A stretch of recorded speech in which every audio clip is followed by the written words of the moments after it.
Malam, salam sejahtera untuk kita semua dan tentu salam sehat juga karena ternyata sehat di tengah situasi pandemi COVID-19 ini amatlah mahal ya. Dan syukur alhamdulillah dalam kesempatan malam hari yang berbahagia ini kami 1 Oktober 2020 kita diberikan kesempatan dan kesehatan oleh Subhanahu wa taala Karena akan ada diskusi-diskusi seru selanjutnya, jangan lupa like dan tekan tombol subscribe. Bapak Ibu sekalian, izinkan terlebih dahulu menyapa kepada Kang Iqbal Hasanuddin selaku narasumber, juga sebagai Direktur Eksekutif Lembaga Studi Agama dan Filsafat. Kemudian ada pimpinan redaksi Genial ID, Kang Yayan Sofyan, yang nanti akan segera bergabung bersama kita semua. Yang Genial ini sudah memfasilitasi terselenggaranya acara diskusi filsafat setiap malam Jumat ya. Bapak Ibu, para senior, para guru kami haturkan terima kasih dan apresiasi yang setinggi-tingginya telah bergabung dalam diskusi filsafat yang ke-12 ya, tidak terasa. Dan kali ini kita akan membahas terkait dengan filsafat politik Jean-Jacques Rousseau. Rousseau ini kan ada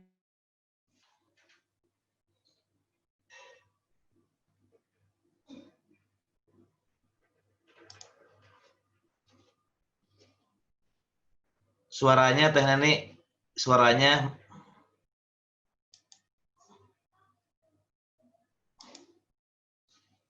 Teh Neni suaranya masih di mute itu. Oke, tadi saya mana ya, Kang? Udah dibuka belum sih, Kang? Sudah bisa sekarang. Enggak, tadi saya udah buka kan? Sudah. Terus sampai mana tadi? Sampai kita bersyukur bisa diskusi pada tanggal 1 Oktober ini. Ya, dan diberikan kesehatan saja oleh Allah Subhanahu wa taala, Kang Yayan yang saya hormati serta Bapak Ibu sekalian. Pada malam hari yang berbahagia ini diskusi filsafat yang ke-12.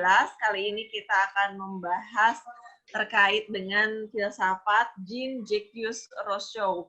Dan Rousseau ini adalah orang yang memiliki minat baca yang sangat tinggi, dan dari ayahnya lah Rousseau ini tertarik membaca tulisan-tulisan klasik gitu ya, dan salah satu karya terbesarnya adalah The Social Contract. Buku ini yang kerap kali dijadikan acuan oleh sebagian orang dalam kehidupan nyata dalam berpolitik gitu ya. Penerapan prinsip kontrak sosial di konstitusi negara yang nyata. Dan Rousseau ini yang kemudian mengawinkan teori dan praktek politik praktis. Ini juga yang membuat dikagumi ya oleh para pemikir lain, terutama para pemikir pencerahan.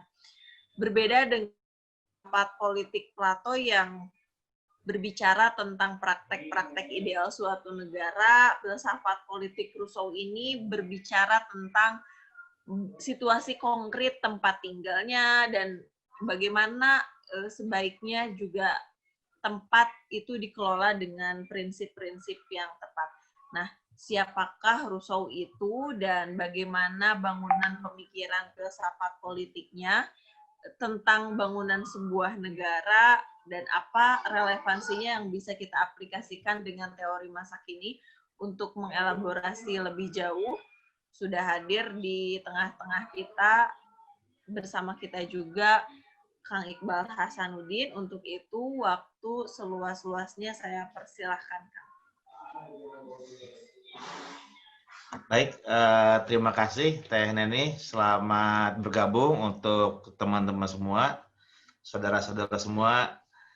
Saya senang melihat kita bisa kembali berkumpul ya di diskusi setiap malam Jumat ini. Saya tidak pernah bosan mengatakan bahwa diskusi malam Jumat ini saya tidak dalam posisi yang sebetulnya ingin menjadi guru gitu ya untuk diskusi filsafat politik, tapi ini adalah kesempatan buat saya untuk selalu bisa mempertahankan ya semangat belajar, karena kalau ada semacam tuntutan untuk sharing gitu ya, mau nggak mau saya membaca lagi buku, membuat lagi rangkuman sehingga bisa disajikan dengan ringkas gitu. Jadi memang niatnya adalah saya pribadi untuk belajar. Makanya nanti dalam proses tanya jawab setelah selesai presentasi, saya sangat senang jika Bapak Ibu saudara-saudara juga menyampaikan pandangan-pandangannya ya tentang teori politik, baik teori politik yang berhubungan langsung dengan topik yang dibahas hari ini atau dihubungkan dengan sejarah teori politik ya atau filsafat politik secara keseluruhan. Boleh dari fokus di Rousseau atau mungkin dikaitkan dengan teori-teori yang searah ya, misalnya dibandingkan dengan yang sudah kita bahas sesama pendukung teori kontrak ya, John Locke, Thomas Hobbes, atau dengan teori-teori yang muncul belakangan, misalnya Rousseau ini banyak berpengaruh ke Habermas misalnya ya, kemudian teori-teori demokrasi radikal itu juga banyak dipengaruhi oleh Rousseau, termasuk juga misalnya para republikan ya, orang seperti Hannah Arendt dan lain sebagainya itu juga banyak mengambil inspirasi dari gagasan Jean-Jacques Rousseau itu. Teh Neni, ininya belum di-share ya, slide-nya. Apa saya yang share ini? Sebentar. Oh iya, ya, sambil nunggu ya kita diskusikan.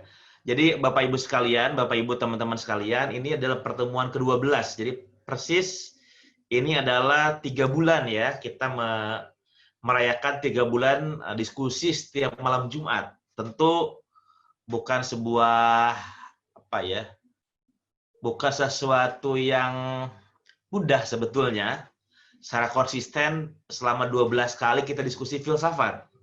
Dan saya melihat minat ya teman-teman untuk bersama-sama belajar filsafat itu cukup kuat karena saya lihat ada yang dari awal sampai akhir ada terus gitu. Ada beberapa yang karena kesibukan kadang hadir, kadang tidak. Tapi secara umum dari jumlahnya secara keseluruhan untuk ukuran diskusi filsafat yang ya namanya diskusi filsafat ya.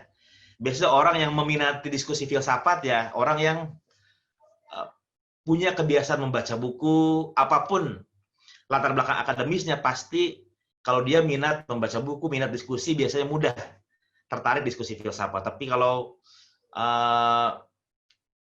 kurang punya hobi diskusi, membaca buku, mungkin nggak terlalu tertarik ya.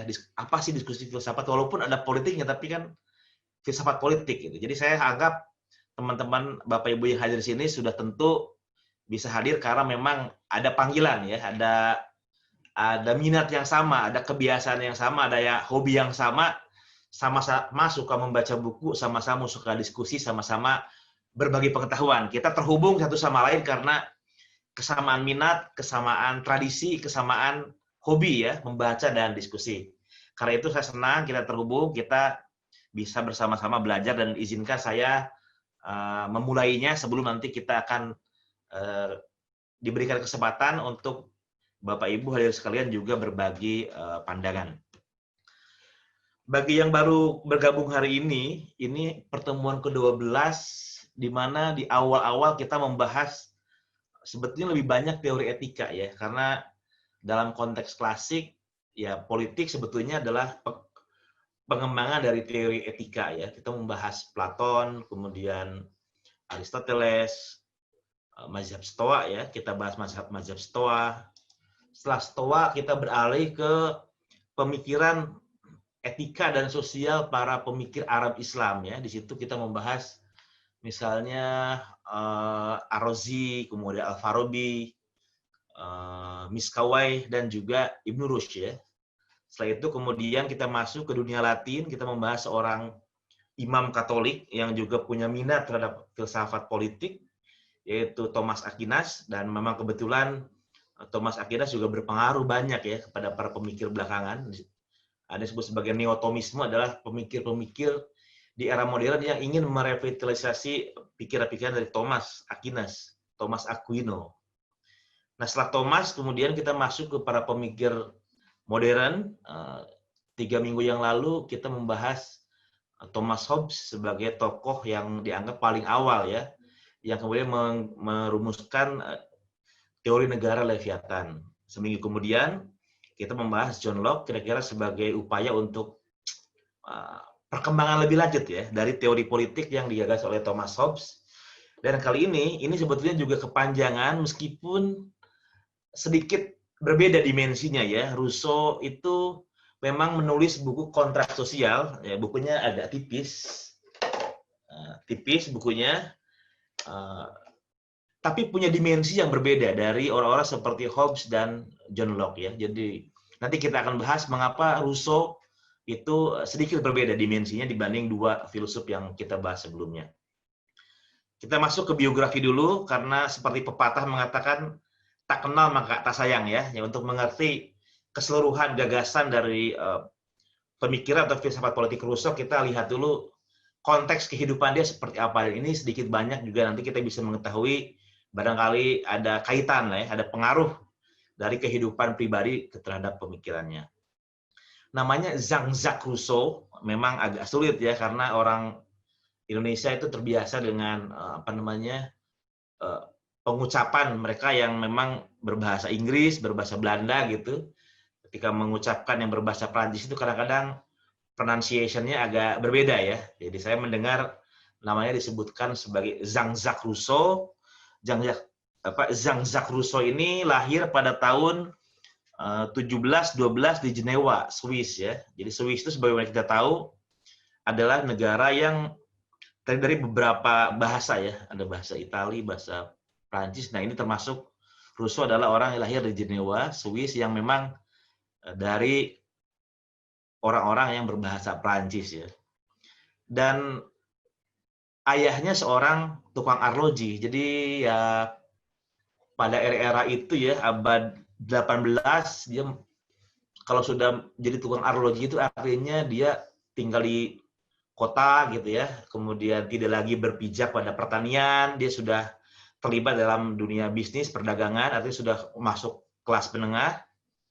Kemudian bersama ayahnya, Rousseau muda itu terbiasa membaca buku. Tadi Teh Nani mengatakan ya, membaca buku yang menjelaskan tentang kepahlawanan tokoh-tokoh Romawi kuno ya. Jadi Romawi kuno itu kan satu imperium yang basis dasarnya itu adalah hukum militer, dan dari segi etika yang berkembang pada masa itu adalah etika keutamaan ya. Jadi orang semua berlomba-lomba untuk menjadi manusia sejati.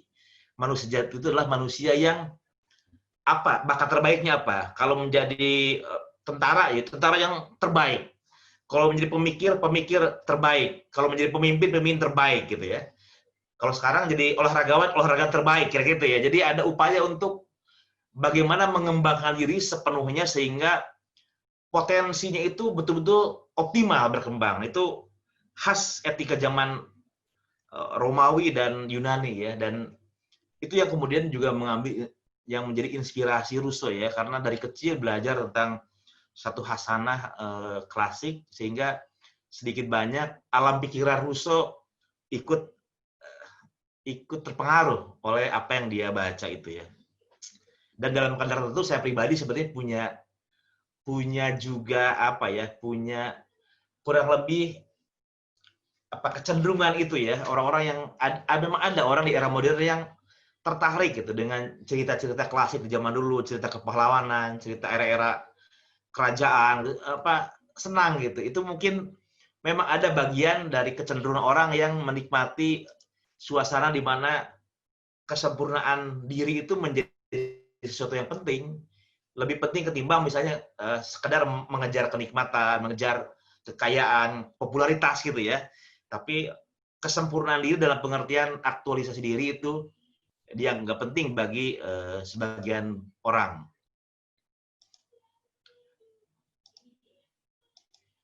Nah, kemudian yang menarik adalah pada tahun 1728, artinya dia lahir 12 ya, 28 sudah mulai masuk masa muda, remaja menjelang dewasa. Rousseau udah mulai meninggalkan rumah. Dia menjadi seorang pengembara ya. Pengembara seumur hidupnya. Dan dalam pengembaraan itu dia kemudian bertemu dengan seorang janda beragama Katolik ya di Savoy ya. Jadi seorang pengembara, dia seorang Calvinis, awalnya seorang Kristen, seorang Protestan, bertemu dengan seorang janda beragama Katolik, sudah pasti cantik ya. Rousseau tertarik dengan beliau dan kemudian menjalin hubungan istimewa. Jadi lebih senior, tentu saja dia menjadi pembimbing bagi Rousseau muda, sekaligus menjadi istrinya, sekaligus menjadi ibunya barangkali ya, membimbing. Jadi tinggal di situ. Jadi Rousseau itu masa mudanya saya kira indah ya. Jadi dia orang lain sibuk mencari kerja, dia ketemu janda cantik, kaya gitu. Kehidupannya nggak kurang, dibimbing, dan kemudian dia bisa hidup di situ dengan keadaan yang lebih baik dari sebelumnya ya. Namanya Madame de Warens ya. Dan ya karena dia kemudian berhubungan dengan janda itu, dia berpindah dari Kristen ke Katolik ya, dari Protestan ke Katolik. Nah kemudian tidak selesai di situ ya perjalanan seorang Rousseau. Pada tahun 40, artinya 28, 40 lumayan lama juga ya bersama itu janda itu. Rousseau pergi ke Paris. Dari Swiss pergi ke Paris ya, kota besar Paris pada abad 18, kota metropolitan yang paling besar di Eropa saat itu.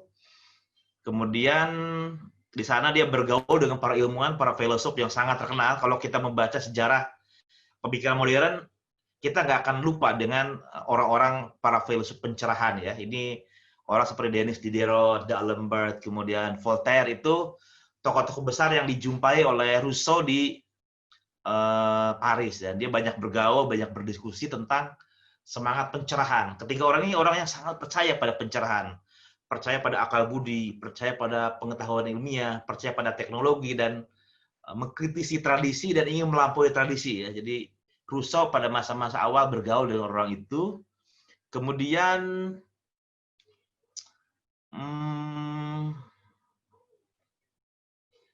dia di Paris juga bekerja untuk hidupnya ya. Kalau tadi kan dia bergantung dengan ibu kosnya lah, kira-kira gitu ya. Nah di Paris karena dia menikmati kota kosmopolitan dengan pergaulan yang luas, dia bekerja sebagai pemusik dan penulis ya. Enak sekali gitu. Jadi dapat uang dari pekerjaan yang dia nikmati, menulis, bermain musik. Nah, dan kemudian di saat-saat itu di Paris, setelah lepas dari ibu janda tadi, kemudian dia berhubungan secara istimewa dengan seorang anak buruh ya. Kalau tadi orang kaya, sekarang anak buruh.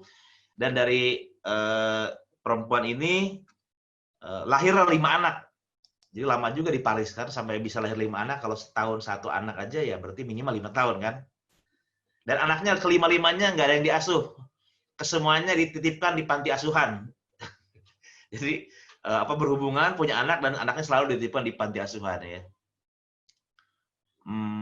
Di masa ini juga kemudian dia sempat bekerja sebagai sekretaris duta besar Prancis untuk Venesia. Jadi dia sempat ke Italia hanya setahun ya, karena dia berantem dengan bosnya itu ya, berantem. Kemudian dikembalikan ke Prancis, disuruh balik lagi ke Prancis. Nah, kemudian pada tahun 1749, nah ini momen penting ya, momen penting Rousseau. Dia sedang berjalan-jalan di hutan di dekat Paris itu.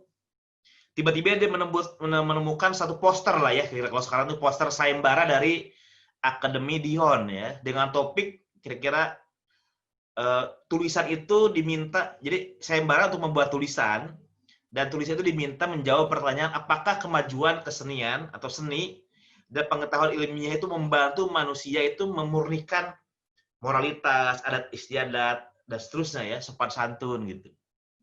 Dan Rousseau ikut dalam sayembara itu dan menjadi juara pertama. Jadi dia memang punya keahlian dalam membaca, menulis. Ketika ada lomba sayembara menulis, dia menjadi juara pertama. Dan dalam tulisan itu Rousseau menjawab tidak. Nah ini sudah mulai ada retakan ya antara Rousseau dengan teman-teman para filsuf pencerahan tadi ya, yang saya bilang Denis Diderot, kemudian D'Alembert dan Voltaire, dia sudah menjauh dari semangat pencerahan dengan mengatakan pengetahuan ilmiah dan perkembangan seni itu sama sekali tidak membantu untuk perkembangan moralitas individu, tidak membantu mempertahankan akhlak manusia, kira gitu ya. Tapi sebaliknya membuat akhlak itu menjadi dekaden, menjadi bobrok. Nah, ini tesis yang ditulis oleh Rousseau untuk mengikuti perlombaan atau sayembara itu ya. Nah, kemudian ini akan menjadi tema besar Rousseau sepanjang hidupnya ya, tema-tema soal ini. Dia menjadi kritikus pencerahan, menjadi kritikus pengetahuan ilmiah, menjadi kritikus modernitas. Nah, pada tahun 1775, ia menulis ulasan tentang ketidaksamaan. Ini dimulai masuk ya, teori politik dia. Bagaimana muncul ketidaksamaan. Jadi nanti Rousseau berbicara tentang pada awalnya manusia itu setara dalam kondisi alamiah ya. Nanti akan berhubungan juga dengan buku sosial kontraknya. Pada intinya ketidaksamaan itu muncul karena munculnya kepemilikan pribadi. Kalau tidak ada kepemilikan pribadi, semua orang bekerja di alam untuk memenuhi kebutuhan. Saat itu lapar ya, dia ke kebun atau ke hutan ya, mencari buah-buahan, mencari yang bisa dimakan, pulang ya bawa sekedarnya untuk mungkin malam nggak perlu berburu lagi, untuk malam besok pergi lagi. Tidak ada konflik karena sumber daya alam itu cukup untuk memenuhi kebutuhan semua orang kira-kira. Jadi nggak perlu lagi konflik, perang, nggak perlu mencuri ya, ngapain, alam aja ada, kita ngapain repot-repot menyibukkan diri dengan konflik. Kalau apa yang kita bisa ambil itu bisa kita peroleh secara gratis tanpa ada pertikaian di alam, sudah tersedia gitu. Jadi tidak ada kepemilikan pribadi, semua orang boleh menikmati apa yang di alam ini sebagai milik bersama. Nah, kepemilikan pribadi itu memunculkan ketidaksamaan. Nanti Rousseau bicara itu ya. Kepemilikan pribadi, muncul masyarakat, muncul negara, nanti ada otoritas, ada hierarki, ada status, fungsi, mulai tidak sama di situ. Yang kuat, yang pinter, yang apa itu, yang cerdik, membuat orang menjadi tidak setara. Ini tema menarik ya, di tahun 75 dia menulis buku itu. Kemudian dia juga mengkritik pemerintahan yang ada ya, artinya rezim yang ada pada waktu itu, dan di semua tempat dia mengkritik pemerintah ya, di Prancis, di Swiss, di Inggris, sehingga dia sering berurusan dengan polisi yang menjadi penjaga keamanan ya, terlalu kritis gitu. Jadi dia dikejar-kejar mulu hidupnya, makanya pergi-pergi terus karena untuk memastikan dia nggak bisa ditangkap oleh polisi. Nah, pada tahun 1762 ia kembali ke Jenewa di Swiss. Tapi ya di Swiss juga banyak yang tidak suka ya pada Rousseau ya, pada pikirannya, pada cara hidupnya mungkin. Nah, orang-orang Calvinis ortodoks sampai membakar karya-karya ditulis oleh Rousseau pada tahun itu ya. Di antara yang terkenal pada tahun itu adalah buku sosial kontrak itu ya, kontrak sosial sama Emile. Jadi dan itu kemudian membuat dia kemudian berpindah-pindah lagi. Dan yang menarik, dia pernah 1 tahun tinggal di Inggris atas undangan David Hume. David Hume ini seorang filsuf besar juga, sangat terkenal. David Hume ini banyak orang membandingkan David Hume itu dengan Al-Ghazali ya di dunia Arab Islam itu, karena dia menyaksikan hukum kausalitas, menyaksikan kemampuan akal budi kira-kira gitu ya di seorang pemikir modern, dan dia sempat mengundang Rousseau untuk datang ke Inggris, difasilitasi gitu. Tapi hanya bertahan setahun di Inggris, dia kembali ke Prancis ya. Dan menjalani hidup tetap mengembara dari satu tempat ke tempat lainnya. Kemudian dalam situasi dikejar-kejar sama orang yang memusuhinya. Saya nggak tahu nih apa masalah utamanya, apa punya banyak utang atau gimana gitu. Yang pasti perangainya ya nggak terlalu orang yang tertib gitu, nggak terlalu tertib. Kalau lihat dari cara hidupnya tadi ya, menikahi orang, kemudian punya anak, anaknya ditaruh di panti asuhan gitu. Nah, pada tahun 1778, Rousseau itu kemudian meninggal di Paris ya, dan dia memang menjadi terkenal karena dia seperti melawan arus zaman, di mana pada zamannya orang percaya dengan pencerahan, Prancis, Paris itu pusat peradaban masa itu, semua orang merayakan akal budi, merayakan pengetahuan ilmiah, merayakan modernitas. Tiba-tiba ada sosok Rousseau yang, aduh, ini modernisasi ini kok membuat manusia dekaden ya, kehilangan kebebasan, kehilangan otentisitas gitu. Nah, kita lihat di pikiran-pikiran dia tentang politik ya di halaman berikutnya.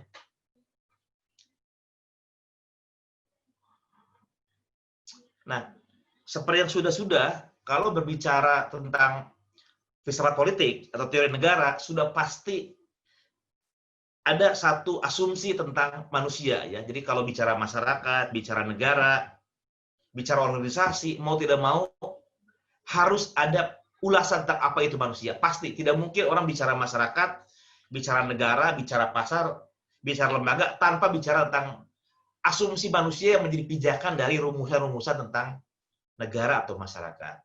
Itu berlaku juga ya dengan tokoh-tokoh yang sudah kita bahas. Dari mulai Platon, Aristoteles, Stoa, termasuk para filsuf Arab, Aquinas, Thomas Hobbes dengan John Locke juga sama. Kita mulai dari antropologi filosofisnya, ada filsafat manusianya, baru ke filsafat politik ya. Nah, ini yang menarik adalah antropologi filosofis yang dirumuskan oleh Rousseau itu adalah gagasan tentang manusia alami. Kata Rousseau, ini ungkapan yang sangat terkenal dari Rousseau, manusia itu semua terlahir bebas, tapi di mana-mana ia kemudian menjadi tidak bebas. Di mana-mana orang kemudian terbelenggu ya. Ini ungkapan yang khas.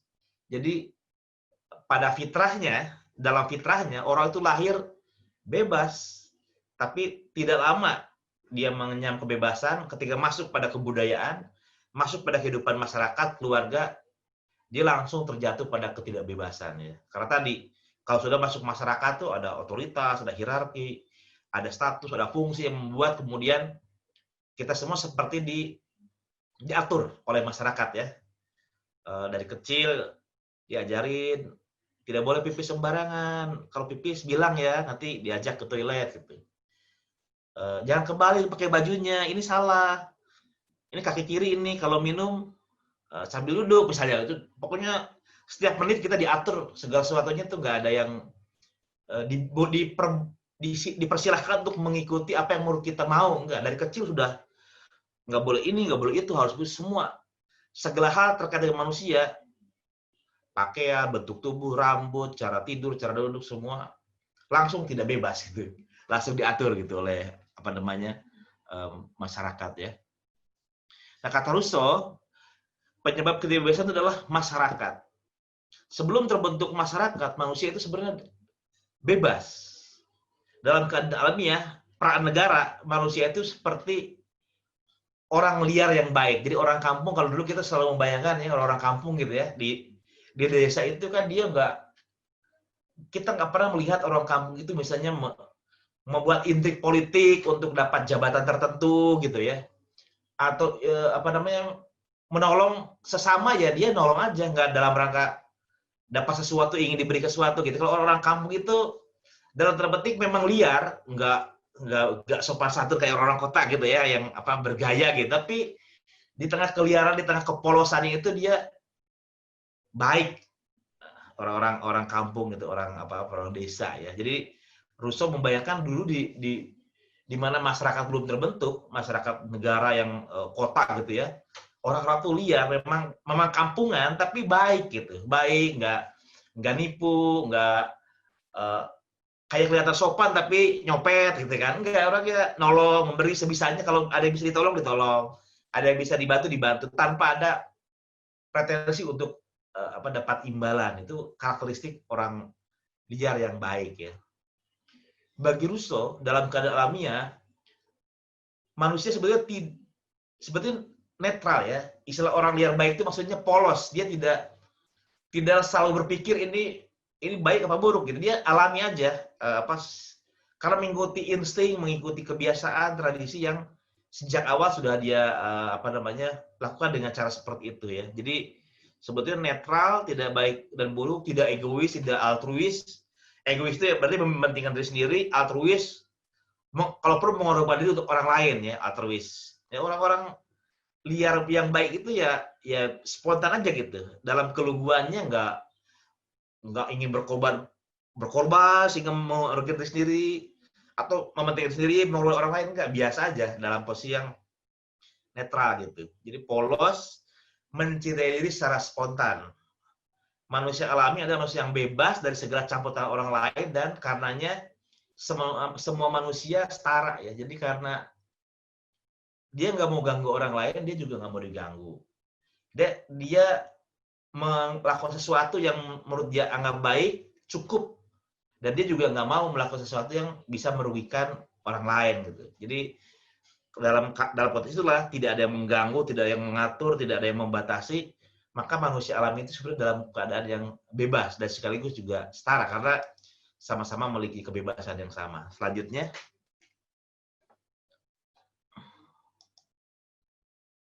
nah yang menarik adalah tadi dengan munculnya masyarakat itu justru kebebasan kesetaraan hilang ya. Menurut Rousseau, spontanitas dan kepolosan manusia alami itu hilang ketika mereka masuk ke dalam kesatuan masyarakat. Memang pada masa alaminya semua orang bisa cukup ya untuk memenuhi kehidupannya gitu. Tapi semakin lama kan orang semakin banyak, jumlahnya semakin banyak. Sementara sumber daya alamnya segitu-gitu aja ya. Hutan misalnya ya nungguin mangga berbuah itu kan ada musimnya gitu kan. Nungguin rambutan berbuah ada musimnya. Jadi mau nggak mau ya tidak bisa lagi bergantung pada alam untuk kehidupan. Perlu kerjasama misalnya membangun irigasi, membangun persawahan. Mau nggak mau dia ya membangun satu kolektivitas sosiologis yang disebut sebagai masyarakat untuk memastikan bertahan hidup. Karena kalau enggak, bahkan orang mungkin akan kelaparan, akan mati, akan tidak survive ya. Jadi dalam konteks tertentu, kehidupan alamiah yang dibayangkan tadi manusia liar yang baik itu tidak bisa dipertahankan karena perubahan demografi, perubahan masyarakat sehingga mau nggak mau orang membentuk satu kesatuan masyarakat dan disitulah muncul ketidakbebasan dan ketidaksetaraan. Ya, saya tadi sebutkan selalu fungsi status hierarki itu menyebabkan hilangnya kebebasan dan kesetaraan. Dengan bermasyarakat, kebebasan berarti hilang. Bagaimana penjelasannya? Individu itu sudah tergabung dalam masyarakat, mau tidak mau harus mengikuti ketentuan dan kehendak kolektif ya. Ya agak sulit ya kalau sudah berkumpul dengan orang, kita tidak mengindahkan orang lain itu tidak mungkin ya. Cara kita berpakaian itu pasti akan menyesuaikan lingkungan. Cara kita berjalan, apa yang diharapkan dari diri kita oleh lingkungan itu pasti mau nggak mau kita akan mengikuti, kecuali ya kita akan dianggap sebagai devian ya, orang yang menyimpang. Tapi sejauh kita masih bisa mengikuti dan tidak memberatkan, kita akan cenderung beradaptasi dengan apa yang diminta oleh masyarakat ya, kolektivitas sosiologis yang ada di sekitar kita. Nah, karena itulah dalam kadar tertentu kata Rousseau, ya kita sudah menggadaikan kebebasan ketika kita masuk ke dalam masyarakat. Kemudian kesetaraan juga hilang ya, karena tadi kesetaraan, kebebasan, sehingga ada istilah lain yang muncul itu kehilangan otonomi. Nah, otonomi itu artinya ya terserah saya ya, saya mau tidur, mau makan, mau pergi ke hutan, ke sungai, mau ngapain ya terserah saya gitu. Nah, ketika masuk masyarakat, otonomi yang sedemikian itu berkurang, bahkan mungkin hilang ya, karena kita selalu harus beradaptasi dengan lingkungan sekitar. Selanjutnya, nah ini yang saya bilang tadi, kritik atas rasionalisme pencerahan ya. Teman-teman yang pernah membaca buku-buku sejarah filsafat modern atau belajar filsafat modern pasti sangat ingat ya, salah satu karakteristik dari pencerahan itu adalah mereka percaya pada kemampuan akal budi ya. Dengan akal budinya manusia bisa mengerti tentang hal ihwal kenyataan. Ini sebetulnya khas filsafat sebetulnya dari sejak Platon ya, kalau mereka percaya pada filsafat sudah otomatis dia percaya akal budi ya. Ini berhubung karena sebelum era modern di Eropa terjadi era kegelapan yang cukup panjang, jadi seolah-olah ini baru gitu ya. Padahal ya sejak zaman Platon kalau orang suka filsafat sudah pasti percaya pada akal budi. Tapi memang pada masa itu proses rasionalisasi itu sangat masif dalam berbagai bidang, bukan hanya filsafat dalam pengertian perkembangan pemikiran, tapi seluruh segmen kehidupan itu mengalami rasionalisasi. Hubungan antar individu mengalami rasionalisasi, sistem ekonomi mengalami rasionalisasi, sistem politik mengalami rasionalisasi, semua mengalami rasionalisasi, sehingga memang dalam semangat pencerahan orang betul-betul merasakan ya manfaat dari rasionalitas dalam berbagai bidangnya itu, sehingga orang percaya semakin lama ya akal budi itu adalah solusi ya, termasuk manifestasi dalam teknologi itu kan manifestasi dari rasionalitas teknologi itu bentuk yang paling konkret dari rasionalitas adalah teknologi untuk membuat hidup lebih nyaman, lebih mudah. Kalau dulu misalnya kalau mau bepergian keluar kota harus 3 minggu gitu ya, sekarang 1 jam nyampe. Itu karena teknologi yang mewujudkan prinsip-prinsip rasional, semakin efisien, efektif untuk mencapai tujuan, itulah rasional ya. Nah,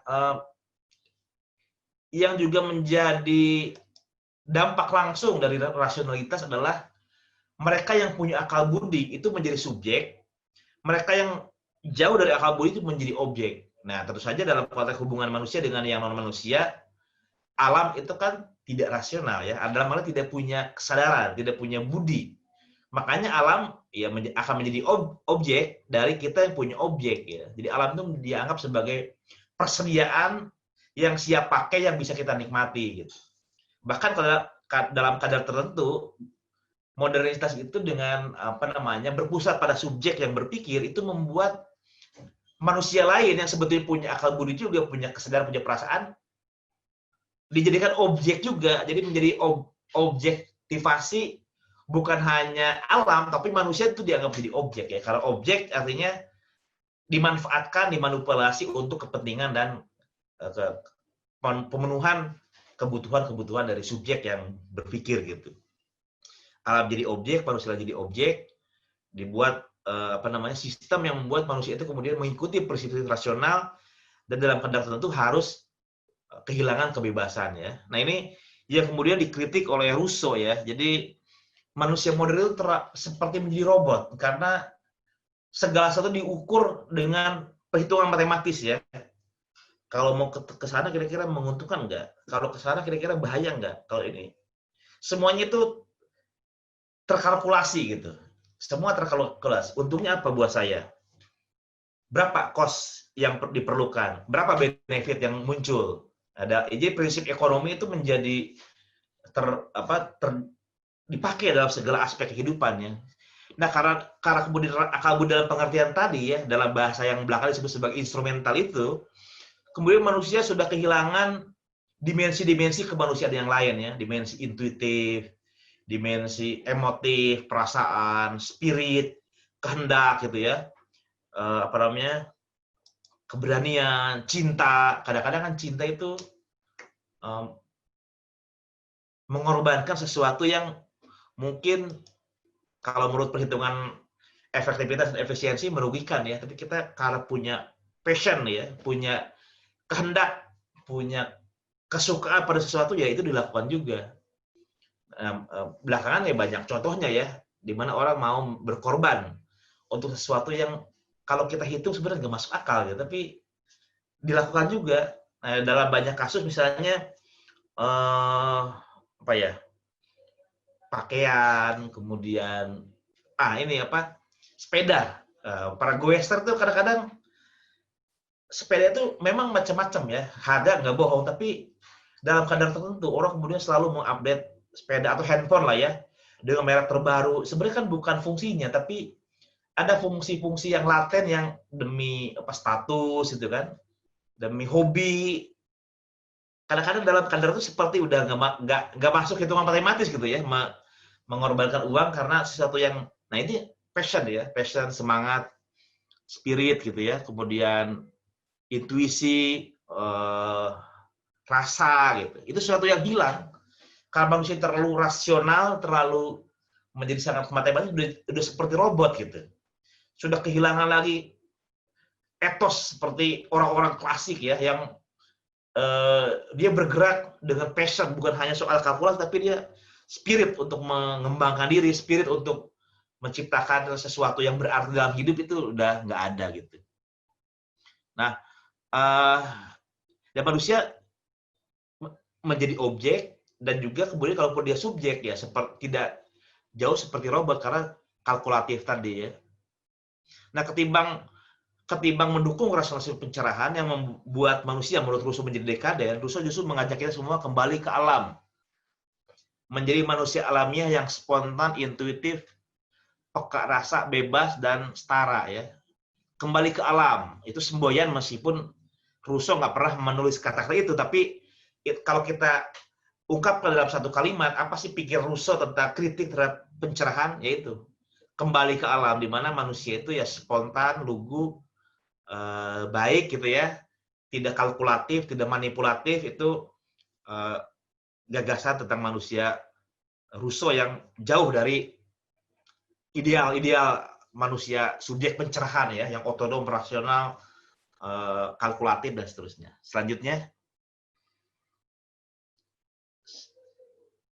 nah dari situ kemudian muncul satu proyek filsafat politik Rousseau. Ini masuk ke pikiran utama Rousseau dalam bidang filsafat politik ya. Dia menulis buku Kontrak Sosial, The Social Contract ya, Jean-Jacques Rousseau dimasukkan sebagai salah satu pemikir dari teori kontrak sosial bersama dengan Thomas Hobbes dan John Locke.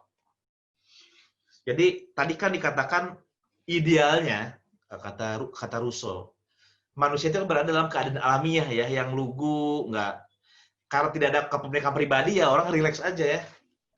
Mau memetik apa saja, mau panen apa saja, mau ngambil apa aja di alam ya rileks, nggak ada persaingan karena ya nggak ada milik pribadi ya. Tapi lama-kelamaan memang perubahan demografi itu menuntut akhirnya ada kepemilikan. Karena kalau nggak dimiliki ya diambil orang juga, akhirnya kita sama-sama matok juga lama-lama kan.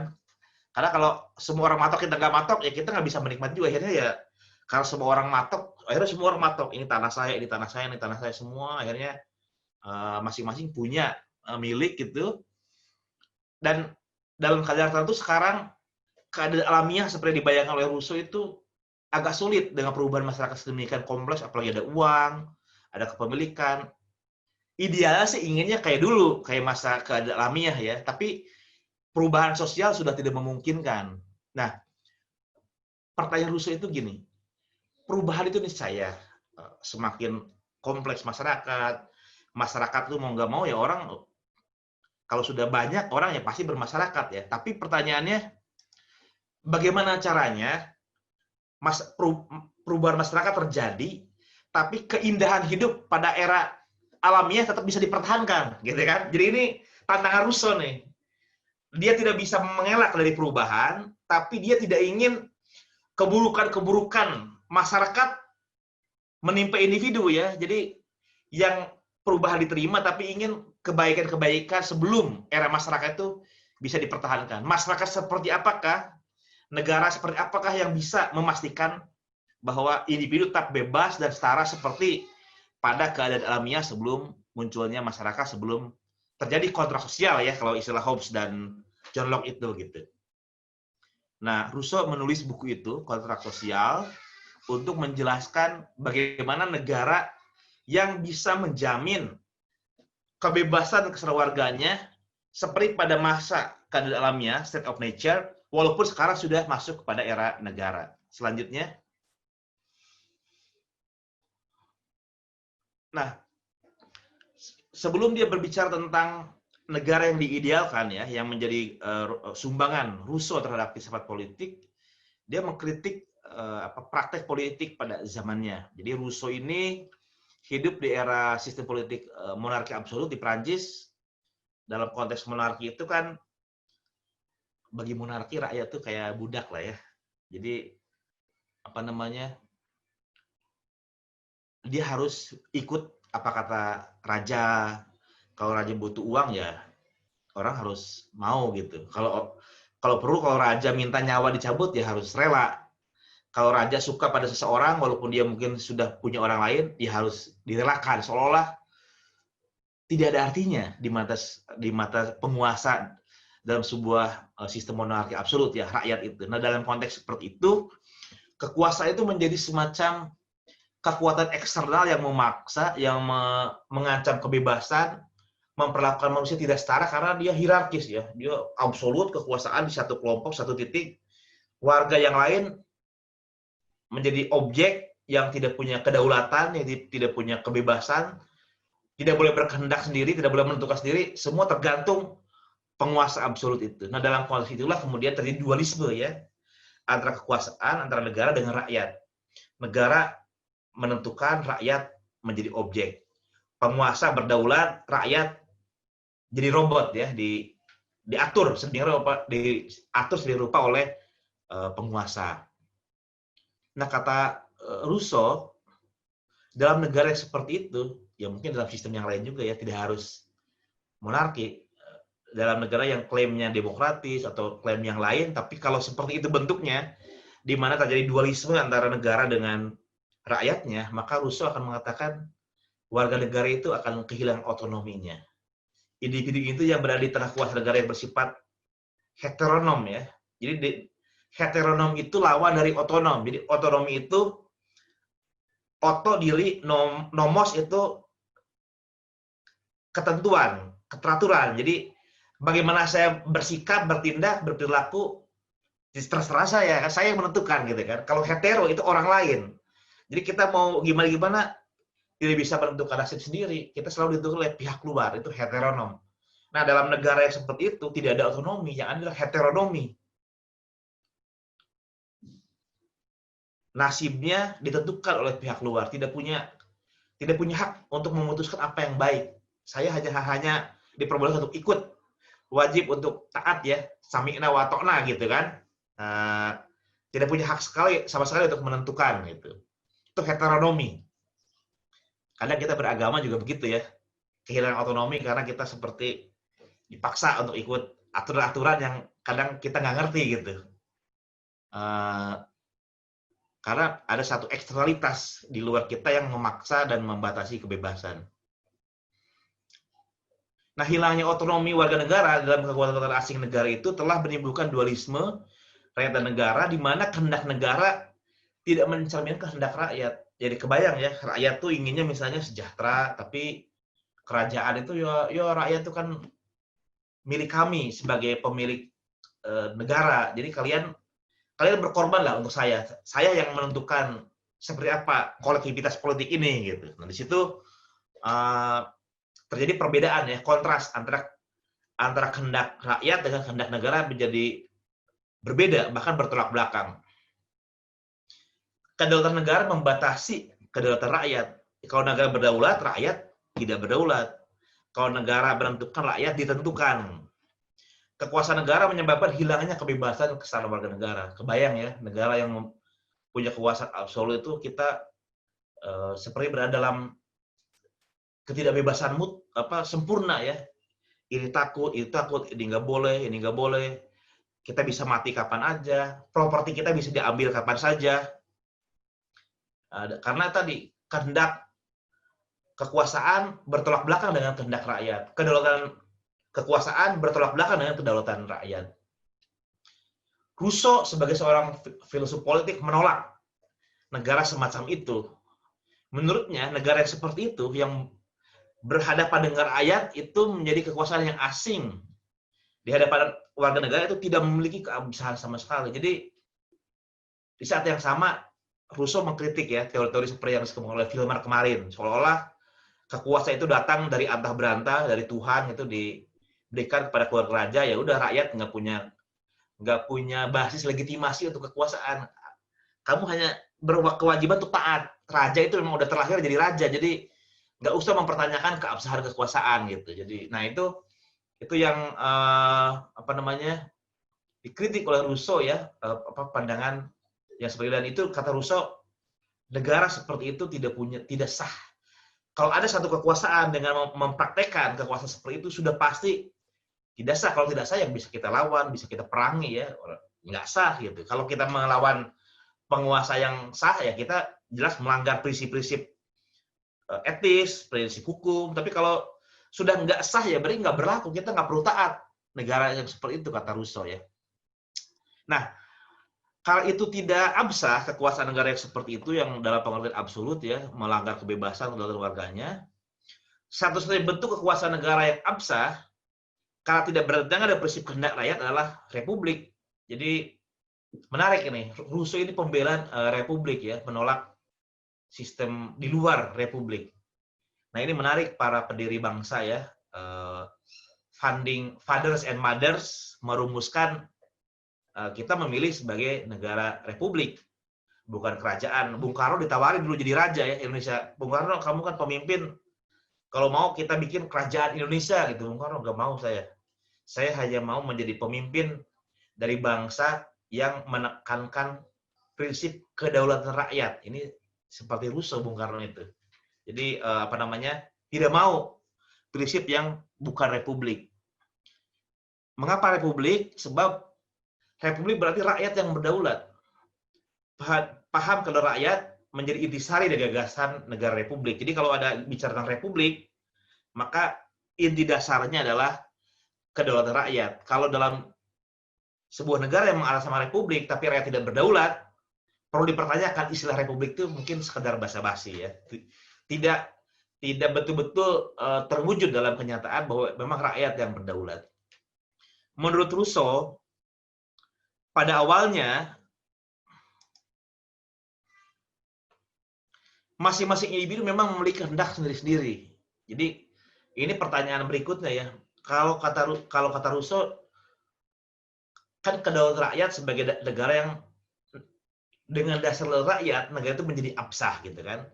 Nah, bagaimana menentukan bahwa sebuah negara itu sesuai dengan kedaulatan rakyat? Nanti Rousseau mengaitkan kedaulatan rakyat dengan kehendak umum ya, general wills gitu ya. Mana yang disebut sebagai rakyat, itulah yang kemudian muncul sebagai kehendak umum. Nah, di sini ada teori tentang kehendak umum. Bagaimana kehendak umum itu mungkin muncul gitu? Bukankah setiap orang itu, kalau kita lihat secara empiris kan mementingkan diri sendiri ya. Jadi cenderung ingin memastikan dia dapat berapa, cenderung memastikan dia aman untuk kehidupan ya. Atau mungkin yang kerabat, keluarga lah paling enggak, tapi enggak altruis sama sekali orang itu. Kata Rousseau, bahkan kalau orang seperti itu memikirkan diri sendiri, tidak ada orang yang egois secara sempurna gitu. Karena untuk bisa memastikan kepentingan pribadinya itu terpenuhi, ada standar minimum public good yang harus terpenuhi ya, misalnya rasa aman. Jadi untuk saya bisa menikmati, misalnya saya sepanjang hidup saya ingin menjadi seorang penari balet, gitu kan. Saya bisa punya uang untuk membayar guru balet seminggu 3 kali latihan, gitu kan.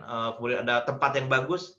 Itu hanya mungkin kalau ada keamanan, ada kedamaian.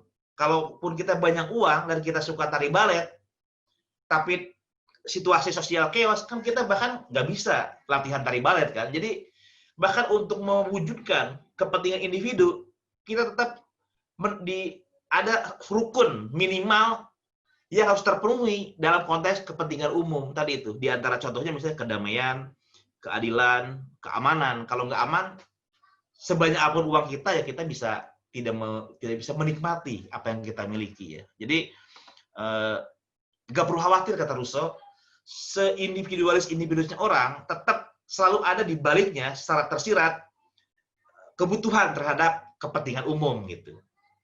Semakin banyak, semakin kompleks kebutuhan pada kepentingan umum semakin besar. Nah, makanya kemudian seperti yang kita bahas dalam teori sebelumnya ya, Thomas Hobbes, John Locke, misalnya ancaman kematian kapan saja membuat kita kemudian sepakat perlu ada otoritas yang memastikan keamanan. Kalau ada yang membunuh, mencuri, harus dihukum. Nah, ini kan sudah pilihannya memang berat ya. Di satu sisi kalau kita tidak ada otoritas yang menjamin keamanan, memang kita bebas. Tapi kita juga bebas bisa mati kapan saja, bisa kecolongan kapan saja, karena orang nggak ada yang takut untuk mencuri dan membunuh gitu. Tapi kalau ada hukum, ada otoritas yang menjamin kehidupan, menjamin kepemilikan, menjamin keluarga, maka orang bisa mengembangkan diri sesuai dengan minat yang dipilihnya gitu. Jadi bagi Rousseau, general will itu mungkin karena bahkan dalam keinginan individual selalu mengandaikan public good ya, apa namanya, kebaikan umum, kemaslahatan umum untuk memungkinkan kebaikan-kebaikan individual itu. Menurut Rousseau, memang kalau penjumlahan itu kehendak individu digabungkan, belum menjadi kehendak umum, tapi masih kehendak semua ya. Jadi misalnya yang disebut dengan kehendak umum itu misalnya ya, kepentingan umum itu, kita semua orang punya kebutuhan untuk bisa punya mobilitas yang mudah ya. Ada yang mungkin berprofesi sebagai penari, ada yang olahragawan, ada yang tentara. Semua orang mungkin mencapai semua profesi itu kalau jalan umum bagus gitu kan. Jadi seegois-egoisnya orang, tetap kita pasti akan menyetujui kita harus punya jalan yang bagus. Seegois-egoisnya orang, kita butuh udara yang tidak tercemar, butuh aliran air yang bagus, butuh keamanan, butuh ketertiban gitu. Jadi kata Rousseau, memang pada akhirnya kalau dibiarkan proses itu, maka ujung-ujungnya akan muncul juga sebagai kepentingan umum itu, karena tanpa kepentingan umum, maka kepentingan individual juga tidak akan tercapai. Tanpa jalan yang bagus, sehebat apapun kita nggak mudah juga nyari uang ya, karena untuk nyari uang itu potensi bakat itu harus bisa didistribusikan. Mereka yang butuh keahlian kita kan bisa mudah kita temui. Kalau jalannya jelek, licin, bisa terpeleset kapan saja, maka talent kita menjadi sia-sia. Jadi kepentingan individual selalu di dalamnya juga mengadakan ada kepentingan umum yang memungkinkan kepentingan individual itu bisa tercapai. Nah, oke. Boleh kembali lagi satu lagi slide sebelumnya. Nah, ketika negara terbentuk sebagai kehendak umum, kata Rousseau ya, kekuasaan negara tidak lagi menjadi kekuatan eksternal yang memaksa dan membatasi kebebasan individu. Apa yang menjadi kehendak negara adalah kehendak rakyat. Apa yang menjadi kehendak negara adalah kehendak warga negara. Apa yang menjadi kehendak negara adalah kehendak individu yang ada di dalam negara tersebut. Sebab menaati negara sebagai kehendak umum adalah sama saja dengan menaati kehendak diri sendiri. Dalam negara sebagai kehendak umum, individu tidak lagi mengalami keterasingannya. Jadi kalau melihat negara dalam pengertian Rousseau ya, bahwa kalau negara itu muncul termanifestasi sebagai perwujudan kehendak umum, maka apapun yang dilakukan negara itu sebetulnya mencerminkan kebutuhan kita. Kalau kita menaati negara, sebenarnya kita menaati keinginan diri sendiri gitu. Misalnya kita punya kebutuhan untuk tidak sakit kapan saja, tidak celaka kapan saja, tidak mati kapan saja. Lalu negara mengatakan, ya udah kalau kalian berkendara sebelah kiri ya tentu saja kalau nggak diatur kan bisa tabrakan kapan aja. Jadi kalau kita menaati peraturan berkendara di sebelah kiri, kemudian kalau ada lampu merah itu berhenti, kita bukannya kehilangan kebebasan, tapi kita menaati hukum itu dalam rangka juga memfasilitasi kebutuhan kita. Karena kalau kita bilang, wah kebebasan kita hilang gara-gara ada hukum, ya kita juga akan kehilangan nyawa kapan saja. Jadi pembatasan-pembatasan itu memang kita harapkan untuk memfasilitasi kebutuhan-kebutuhan kita. Jadi kita nggak ada barrier ya, nggak ada ketidakpuasan karena semua yang menjadi kebijakan negara itu mencerminkan kehendak umum. Memang semua orang sepakat memang harus begitu adanya gitu. Jadi kenapa saya harus komplain? Memang negara itu mencerminkan kebutuhan kita semua kok, rasional, masuk akal, nggak ada yang perlu kita tolak. Nah itu kalau sudah seperti itu, maka tidak ada individu yang terasing dari negara. Karena apapun yang dilakukan negara mencerminkan kebutuhan semua orang, apa yang dilakukan negara mencerminkan keinginan semua orang. Selanjutnya, nah, Rousseau kemudian mengaitkan negara dengan kedaulatan rakyat ya, gagasan dia. Jadi setelah mengkritik negara monarki, negara yang mengasingkan warga negara, dia bicara tentang kehendak umum, negara sebagai kehendak umum, dan Rousseau mengatakan kalau negara sudah mencerminkan kehendak umum, maka negara itu juga mencerminkan kedaulatan rakyat. Karena kalau negara sesuai dengan kehendak rakyat, berarti rakyat berdaulat ya. Jadi tidak ada lagi negara itu berkuasa, rakyat itu menjadi objek kekuasaan. Karena apapun yang dilaksanakan oleh negara adalah sesuai dengan kehendak rakyat, berarti rakyat berdaulat. Bahkan termasuk kalau rakyat mengikuti kebijakan negara, kata rakyat, ya itu memang kehendak saya. Saya menentukan, bukan saya diperbudak, bukan. Itu memang keinginan saya, maka rakyat berdaulat. Jadi negara seperti itu mencerminkan kehendak umum dan juga negara yang mewujudkan kedaulatan rakyat. Nah, paham kedaulatan rakyat sebagai dikatakan oleh Rousseau itu menyatakan bahwa di satu sisi segala wewenang yang ini konsekuensinya ya. Jadi kalau Rousseau mengatakan harus mencerminkan kehendak umum dan dalam konteks yang sama juga dia adalah mencerminkan kedaulatan rakyat, artinya kalau ada negara yang eksis gitu ya, tidak mencerminkan kehendak umum, misalnya hanya segelintir orang saja, penguasa saja atau sekelompok orang saja yang menjadi dasar pengambilan kebijakan, maka Rousseau mengatakan segala wewenang yang tidak berasal dari rakyat itu tidak absah. Jadi kalau negara eksis tapi dalam prakteknya tidak menampung aspirasi dari warganya, rakyatnya, dia nggak absah. Ya kalau udah sah bisa dibubarkan ya, bisa nggak dituruti lagi. Dan sebuah kekuasaan wajib sama dengan kehendak rakyat. Karenanya dalam paham negara sebagai kedaulatan rakyat, negara tidak memiliki hak untuk memberikan kewajiban dan pembatasan apapun kepada rakyat. Rakyat memiliki wewenang penuh atas diri mereka sendiri dan rakyat berdaulat. Jadi tadi contohnya ya, rakyat punya kebutuhan untuk tidak celaka di jalan, butuh perjalanan aman supaya kerja itu capek-capek kerja ya bisa dinikmati di rumah hasil kerjanya ya. Karena kalaupun nanti sudah kerja dapat uang banyak, pulang-pulang jalan licin percuma uang banyak kalau mati di jalan gitu kan. Jadi jalan yang bagus, tertib, nggak ada kecelakaan, itu kebutuhan. Jadi aturan-aturan yang mengatur perjalanan di jalan, walaupun membatasi kita, sebentar-sebentar berhenti lampu merah, sebentar-sebentar berhenti lampu merah, tapi kita akan bilang ya memang sebaiknya begitu. Kalau nggak gitu, tabrakan kita setiap saat gitu. Selanjutnya, nah tadi dikatakan negara yang seperti itu adalah negara republik ya. Cuma republik yang seperti apa? Dan ini yang menarik dari Rousseau ya. Negara yang dibayangkan oleh Rousseau adalah sebuah negara republik di mana semua individu terlibat dalam proses politis. Jadi Rousseau ini seorang republikan, jadi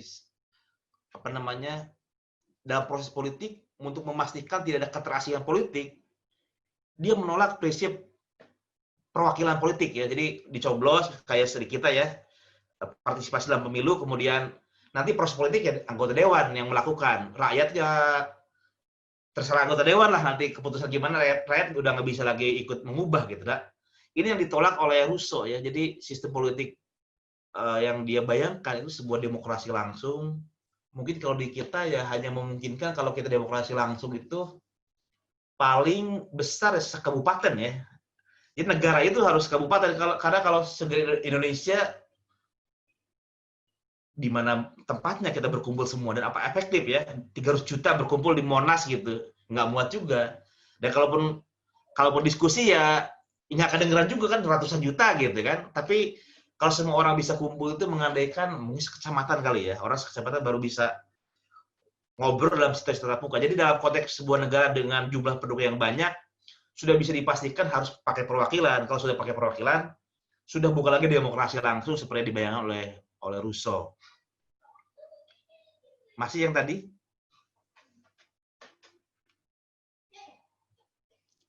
Bukan, terus negara republik. Nah, jadi dia menolak adanya DPR ya. Jadi harus rakyat yang merumuskan undang-undang, peraturan rakyat. Tapi untuk mengeksekusi kebijakan, nanti bolehlah dipilih panitia ya. Berapa orang gitu, yang tiap tahun dipilih ulang. Jadi kamu panitia ditentukan untuk melaksanakan ini kesepakatan kita, silakan diatur ya. Apa yang memang urusan bersama, misalnya soal pengairan, soal apa diurus. Tiap tahun bisa diganti. Setiap orang bisa memprotes, mengkritik, bisa diganti setiap tahun. Jadi nggak 5 tahun sekali, tapi setahun sekali. Kemudian Dan kapan saja orang bisa menginterupsi si eksekutor itu ya. Jadi memang membayangkannya negara kota zaman dulu, penduduknya ratusan gitu, dan di Indonesia agak sulit diwujudkan ya, dalam konteks 300 juta penduduk Indonesia menggunakan gagasan republikan Rousseau agak sulit diwujudkan. Selanjutnya, nah pertanyaannya adalah apakah teori negara yang dikemukakan oleh Rousseau yang harus bicara kehendak umum itu merupakan sebuah argumentasi untuk negara totaliter atau bukan ya. Jadi memang sebuah negara harus mencerminkan kehendak umum itu sebenarnya bisa dipakai untuk argumentasi mendukung negara demokratis, karena kalau negaranya tidak mencerminkan kehendak umum dia nggak absah. Itu kan demokratis nih, gagasan Rousseau gitu kan. Tapi pertanyaannya adalah bagaimana kita tahu mana yang disebut sebagai kehendak umum? Metode apa yang dipakai bahwa kebijakan A itulah yang akan menjadi kehendak umum gitu. Dan Rousseau memang tidak mengumumkan jawaban yang terlalu jelas ya. Rousseau mengatakan kehendak umum itu adalah mereka yang dipilih oleh yang paling banyak orang yang ada di negara itu. Gitu. Artinya kalau ada orang yang tidak sesuai dengan pilihan orang yang paling banyak, artinya kan ada minoritas. Ya kalau misalnya minoritas itu misalnya katakan asumsi ada prinsip-prinsip dasar akal budi praktis. Mereka orang ingin ada keamanan, ada sekelompok orang ingin perang gitu kan. Ada sekelompok orang ingin saling menghargai, ada sekelompok orang yang preman, inginnya bunuh-bunuhan. Mungkin masih masuk akal kita meminta orang yang tadi itu untuk menghargai prinsip-prinsip umum kedamaian, penghargaan. Tapi kalau implementasi kebijakan kadang-kadang untuk gagasan yang sama misalnya pilihan orang kan beda-beda ya. Kebijakan mana yang paling mendukung untuk satu tujuan misalnya. Bisa berbeda pendapat. Nah, gimana jika dalam konteks menyusun kehendak umum itu orang nggak sepakat gitu. Dan Rousseau percaya ya pilih yang paling mayoritas. Yang mayoritas harus mengalah pada yang mayoritas gitu. Nah ini apakah akan tidak terjadi semacam mayoritarianism ya, bahkan mengarah pada negara totaliter. Karena yang minoritas harus tahu diri kepada yang mayoritas harus ikut gitu, dipaksa untuk ikut. Nah ini berpotensi untuk menjadi sebuah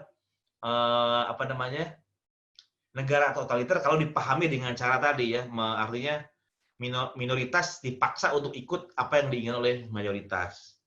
Tapi kalau dipakai untuk argumentasi demokratis, artinya apapun yang dilakukan negara harus memastikan semua orang itu terpenuhi kebutuhannya, gitu kan? Artinya itu kan ukuran juga ya, karena kalau berbicara hak itu kan juga pada akhirnya kalau harus memilih pemerintah, sama-sama argumennya semua orang punya hak gitu ya. Dan ada dua kelompok, ada 500 orang yang setuju A, 2 orang setuju B, nah sama-sama berhak. Ya kan 2 hak dengan 500 hak, dan pemerintah memilih akan memilih memenuhi hak orang yang 500 ketimbang yang hak 2 orang kalau bertentangan gitu kan. Pada akhirnya akan begitu ujung-ujungnya gitu. Jadi berpotensi gagasan Rousseau itu menimbulkan gagasan negara totaliter ya.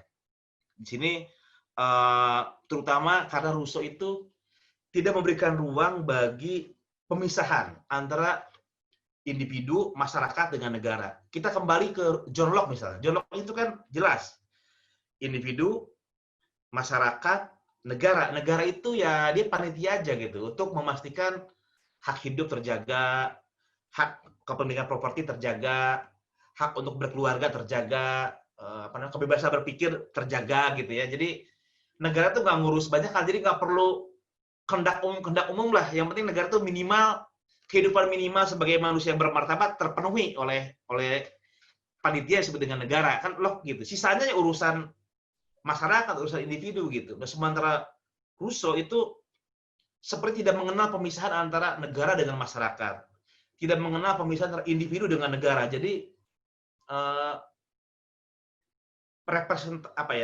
identifikasi antara warga dengan negara itu terlalu kuat sehingga tidak ada pemisahan antara individu warga negara dengan negara, sehingga kalau kemudian ada orang yang mengatasnamakan sebagai kehendak umum dengan sumber daya yang dimiliki, dengan kekuasaan yang dimiliki, maka akan berpotensi melanggar kebebasan individu. Tapi tadi ya ada banyak juga argumentasi Rousseau sebenarnya yang juga meminimalkan potensi ini, karena negara kehendak umum itu harus memastikan bahwa kebebasan dan kesetaraan itu tetap dijaga. Tapi ruang itu terbuka dalam Rousseau, karena Rousseau itu nggak merumuskan misalnya hak minimal warga negara, enggak, hak asasi manusia, enggak, nggak bicara pembagian kekuasaan misalnya antara eksekutif, legislatif, yudikatif, atau federatif dalam istilah Jelok. Dia enggak, pokoknya kekuasaan total gitu dalam negara, dalam kedaulatan, dan kalau sudah ada kehendak umum ya orang ikut itu. Selanjutnya,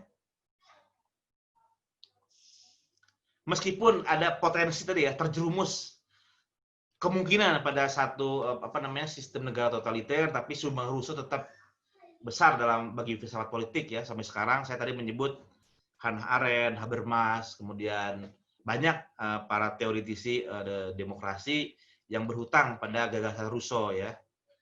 Misalnya salah satu yang paling penting dari Rousseau adalah soal kedaulatan rakyat sebagai sumber keabsahan. Rousseau menolak kalau orang berkuasa dibilang, kenapa kok Anda memimpin kami? Ya karena dulu kakek buyut saya penguasa, jadi Anda harus nurut kalau saya jadi penguasa. Rousseau nolak seperti itu. Atau argumentasi teokratis ya. Jadi seolah ini orang sudah dapat wangsit gitu ya dari alam gaib, memang saya dipilih jadi pemimpin. Kata Rousseau, nggak bisa. Kalau Anda bukan pilih rakyat, nggak bisa punya otoritas dengan alasan apapun, entah lalu keturunan, entah wangsit, nggak bisa berkuasa kalau rakyat memang tidak menginginkan. Ini gagasan yang kuat tentang kedaulatan rakyat sebagai sumber legitimasi kekuasaan. Kemudian Rousseau juga merupakan seorang filsuf politik yang gigih mendukung sistem republik ya. Dia ada hubungannya sih dengan republik, menolak monarki. Alasan apapun ditolak oleh Rousseau ya, gagasan republik monarki, mau monarki konstitusional, tetap itu mencerminkan ketidaksetaraan. Ada orang yang diberikan keistimewaan ditolak oleh Rousseau karena manusia itu sebetulnya terlahir bebas dan setara gitu. Demikian Teh Neni ulasan tentang pemikiran politik Rousseau. Selanjutnya saya serahkan kepada Bapak Ibu untuk berbagi pandangan, berbagi pemahaman, karena lagi-lagi saya katakan saya tidak berpretensi menjadi guru, karena saya hanya menjadi pemantik, dan Bapak Ibu semua, teman-teman semua di sini semua sama-sama ya peminat diskusi, pembaca buku, jadi sudah pasti bukan lagi orang awam. Ini semua adalah sudah punya banyak pengetahuan, tinggal saatnya sekarang berbagi. Silakan. Terima kasih banyak. Terima kasih Kang Iqbal atas pencerahan yang disampaikan malam hari ini. Kang Iqbal, aku juga jadi enak banget ya dengerin kalau Kang Iqbal ngomong tuh berasa dinina bobokan gitu loh Kang. Dibacakan dongeng tentang Rousseau. Dan Rousseau ini natural sekali ya Kang ya, dikembalikan ke alam, namun dengan adanya perubahan sosial tidak mungkin semua kembali ke alam dengan natural dan alamiah. Oke, perubahan tetap ada, tapi bagaimana kebaikan juga bisa dipertahankan. Dan Rousseau ini mengedepankan prinsip kedaulatan rakyat, yaitu republik, dan menolak monarki. Mengukur sebuah negara sesuai dengan kehendak rakyat, caranya bagaimana ini Rousseau mengkaitkan dengan general will. Orang itu nggak ada yang egois secara sempurna, kalau kata Kang Iqbal. Tadi dijelaskan dengan bahasanya yang sangat membumi kepada kita semua, pasti membutuhkan yang lain.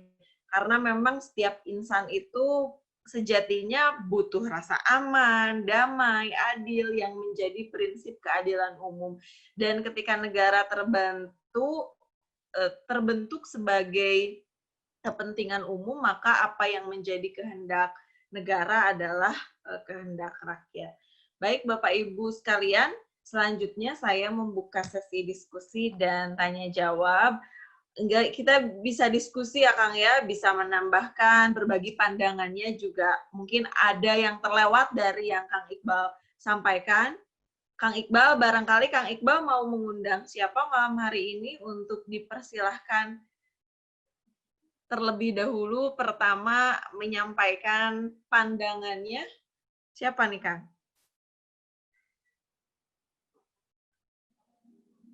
Kang masih di mute tuh.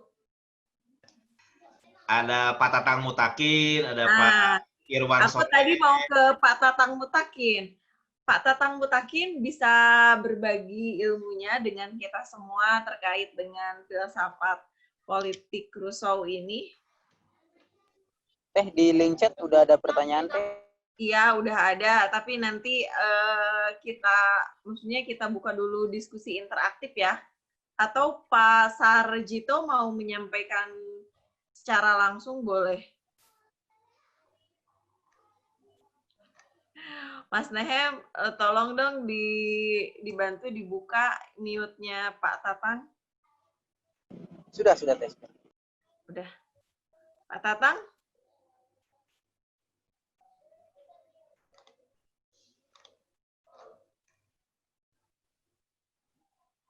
Mana nih Pak Tatang? Siapa lagi nih, Kang? Ada teman saya ini, Betty. Mbak Betty. Kayaknya aku kenal ini Mbak Betty. Ini namanya Indira ya. Oh, kirain Betty Ketua KPU DKI Jakarta. Mbak Indira boleh menyampaikan pandangannya, dipersilahkan. Monggo Pak Tatang, Mbak Indira udah dijadiin co-host ya, bisa unmute sendiri. Makasih. Oke. Karena biasanya setiap minggu jarang ada ya Kang ya perempuan yang menyampaikan pandangannya juga. Jadi dipersilahkan nih kepada Mbak Betty. Atau kita jawab dulu aja. Saya Kenapa? belum ada pertanyaan itu. Tambahan. Belum ada pertanyaan itu. Nanti. Tambahan kalau apa nggak ada tambahan? pertanyaan berarti menyampaikan pandangannya, Mbak. Aduh. Ini baru masuk juga ini saya. Nanti, gitu. nanti bakal ada kok. Bentar nih mau saya catat-catat dulu. Makasih, Mbak. Catat dulu ya, kumpulin nih pertanyaannya buat Kang Iqbal sekaligus tanggapannya. Aku nanti absen lagi di akhir loh, Mbak. Aduh, Ini ada Agus Fahri ini. Toko NTB diminta berpendapat nih, Agus Fahrin.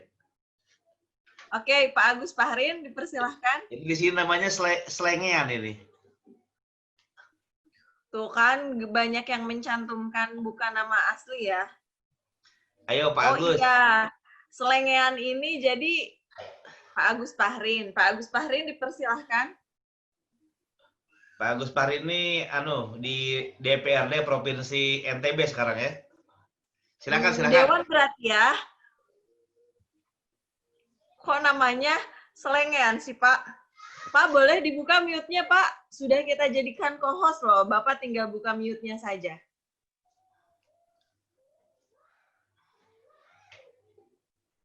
Pak, belum ada suaranya loh.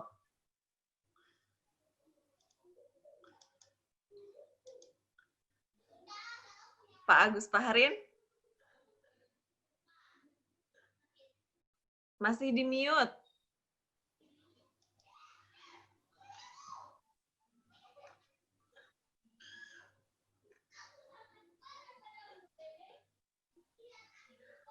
Atau Kang Iqbal mau menanggapi dulu? Oh ini ada seniornya Kang Yayan, Pak Romo Ansel, dipersilahkan.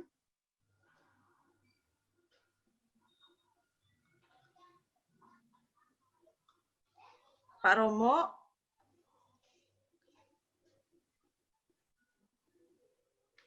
Ini ada Ketum GPII Jabar juga nih.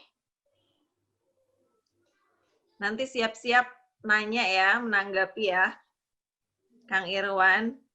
Atau kita mau ini dulu, Kang. Maaf, rusak mute-nya HP ini. Kang, atau Akang boleh menanggapi dulu nih.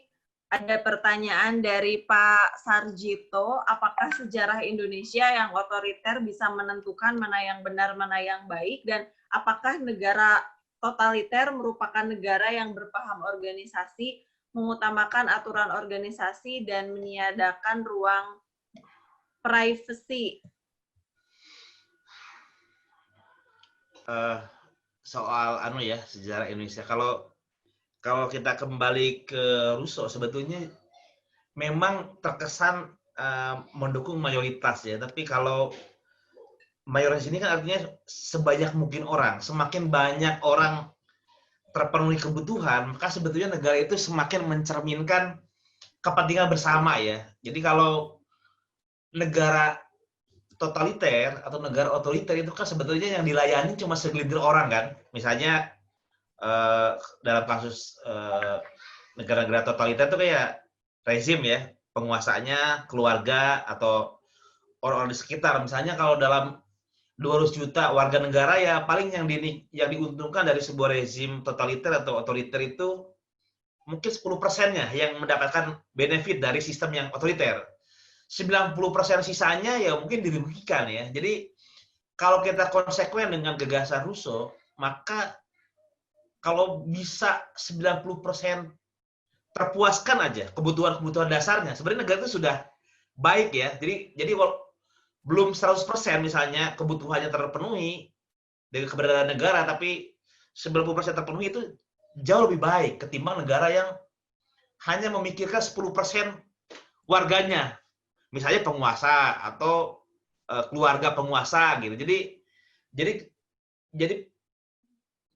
prinsip sebanyak mungkin orang itu untuk meminimalkan kekuasaan itu memang hanya digunakan oleh segelintir orang. Nah, kalau totaliter jelas disebut totaliter karena kalau ada penguasa yang menjalankan kekuasaan tidak dilakukan untuk kesejahteraan bersama gitu kan. Artinya kalau negara itu kuat tapi diarahkan untuk kesejahteraan sebanyak mungkin orang kan nggak bisa disebut negara totaliter dong. Ya dia kuat tapi 90% orang itu terpuaskan ya kebebasannya, kebutuhan dasarnya ya nggak bisa disebut totaliter. Itu negara yang kuat, yang efektif gitu kan. Negara itu totaliter kalau dia negara itu melanggar hak, melanggar kebebasan, mayoritas orang dikorbankan, segelintir orang yang diuntungkan gitu. Jadi sebenarnya gagasan Rousseau itu bisa dipahami dengan dua cara ya. Nah, dalam kasus Indonesia, saya kira memang kalau kita baca sejarah misalnya perkembangan dari negara tradisional ke negara modern, kita memang ada banyak apa ya? Ada banyak nuansa ya. Misalnya dalam kasus Aceh, kemudian kerajaan di Mataram itu memang perniagaan global itu kemudian direspon dengan cara yang tertutup, totaliter ya. Jadi terkenal keinginan untuk menguasai wilayah, ekspansi, bersaing dengan kompetitor menyebabkan kekuasaan itu menjadi totaliter kepada rakyatnya. Orang seperti Sultan Iskandar Muda atau Sultan Agung itu seagung-agungnya beliau tetap dikenal bisa menghalalkan segala cara untuk mempertahankan kekuasaan. Jadi dalam sejarahnya memang negara tradisional itu identik dengan negara itu ya, negara yang keuntungannya semata-mata diarahkan pada mereka yang segelintir orang yang penguasa. Tapi jangan salah, di banyak kasus misalnya di negara-negara di kerajaan-kerajaan tertentu, misalnya saya pernah menulis tentang kasus Goa dan Talo di Sulawesi Selatan ya. Jadi menarik, ada prinsip-prinsip di mana pengelolaan kekuasaan itu dirancang sedemikian rupa untuk memastikan agar kekuasaan negara tidak disalahgunakan. Misalnya kalau di Sulawesi Selatan itu, kalau yang jadi raja itu orang Goa, maka sudah bisa dipastikan Perdana Menteri harus orang Talo. Untuk memastikan jangan sampai orang Goa mendominasi kekuasaan. Ini kan bentuk keseimbangan gitu. Kemudian ada dewan adat ya, dewan leluhur. Baik dalam kasus kerajaan-kerajaan Makassar atau kerajaan Bugis ya. Kalau ada raja kemudian dia melanggar hukum kodrat, kalau istilah diskusi kita ya, misalnya membunuh sembarangan, memperkosa sembarangan, dia boleh impeach ya, diturunkan dari kekuasaannya. Terkenal, saya lupa namanya, Raja Tunajalo atau siapa gitu. Ya kemudian disidang oleh Dewan Ketua, diputuskan dia tidak, walaupun dia anak raja, dia sudah tidak berhak lagi menjadi raja karena sudah melanggar prinsip-prinsip kearifan yang dipegang pada saat itu. Kemudian ya dia diturunkan, diasingkan. Bahkan karena dia dengan mudah membunuh orang, mengganggu orang lain, memperkosa sehingga dikucilkan dari kekuasaan dan diganti oleh orang lain. Jadi memang sulit membayangkan negara republikan dalam pengertian di itu ya, Yunani atau di Eropa masa-masa di Italia itu. Tapi paling enggak walaupun secara umum banyak negara tradisional dalam kadar itu cenderung totaliter, tapi ada juga di beberapa daerah cenderung, terutama daerah pesisir ya, yang mengembangkan satu prinsip penyeimbangan kekuasaan antara eksekutif dengan dewan adat, dan juga ada prinsip semacam hak-hak sipil warga negara yang sehebat apapun kekuasaan Anda nggak boleh itu dilewati. Misalnya hak hidup, hak untuk memiliki harta, hak untuk bekerja. Itu kasus di Makassar itu menarik ya, raja yang digulingkan oleh dewan adat karena menumpahkan darah dengan cara yang tidak benar. Kalau era modern ya agak susah ya, kita mengalami era kolonial yang mana negara kolonial itu memang negara yang motivasinya bukan mensejahterakan rakyat kan. Dia datang ke sini jauh-jauh kan untuk mencari keuntungan, untuk kesejahteraan warganya di negara sana, negara kolonial gitu ya, negara induknya gitu. Sehingga mereka memastikan para pekerja sehat, tapi ya tetap aja prinsip ekonomi jadi hitungan ya. Seminimal mungkin biaya yang dikeluarkan, tapi menghasilkan sebanyak mungkin sehingga sudah capek-capek dari Eropa datang ke kita, kalau bisa untungnya surplusnya lebih banyak ketimbang pengeluaran gitu. Jadi soal rakyatnya sejahtera, senang, nggak dipikirkan sama penjajah gitu. Nah, kita mewarisi kultur atau sistem kekuasaan kolonial yang seperti itu. Kemudian kalaupun ada negara-negara tradisional yang masih kita warisi pada era modern, itu pun juga negara-negara istilahnya, kalau istilah yang menulis Nusa Jawa Silang Budaya itu, Dennis Lombard, negara-negara yang kemudian berkembang setelah era penjajahan adalah negara-negara yang mewarisi kekuasaan yang konsentris ya, bukan kekuasaan yang terbuka gitu ya. Jadi misalnya Dennis Lombard menyebut kerajaan seperti Majapahit, Mataram, dan dalam banyak kasus negara lain itu konsentris, totaliter, dari kultur itu yang kemudian kita warisi di era kemerdekaan ini. Jadi Orde Lama belum sepenuhnya terpenuhi ini, negara yang betul-betul republikan, ya memang sejarah yang membuat itu belum mungkin ya. Era Orde Baru juga pembangunan dilakukan dengan disponsori sepenuhnya oleh negara ya. Sementara rakyat itu seperti dianggap disuruh ikut aja apa yang diinginkan negara. Ya memang negara kita sangat lama mengalami proses, sehingga kemudian baru sekarang barangkali kita bisa sejak reformasi rakyat punya kewenangan untuk mengkritik pemerintah, bisa protes, demonstrasi, nggak takut diculik gitu kan. Sebelumnya kebayang kita demo aja bisa hilang gitu kan. Sekarang kita masih bisa. Jadi butuh waktu untuk betul-betul memastikan bahwa negara ini semakin lama bisa semakin mencerminkan kedaulatan rakyat. Jadi terlalu sulit membayangkan tahun 40 atau sebelumnya era kolonial negara kita betul-betul mencerminkan satu kedaulatan rakyat. Kita semua sedang berjuang nih. Mungkin butuh waktu 30 tahun lagi, 50 tahun lagi, negara kita betul-betul mencerminkan satu prinsip kedaulatan rakyat. Jadi kalau ada kurang-kurang di sana sini ya kita memang yang tidak kita punya kan waktu. Kalau menyebut ide-ide kan gampang kan, tapi mewujudkannya itu butuh waktu, butuh dinamika, kadang-kadang butuh konflik juga untuk mewujudkan apa yang kita anggap sebagai hal yang baik.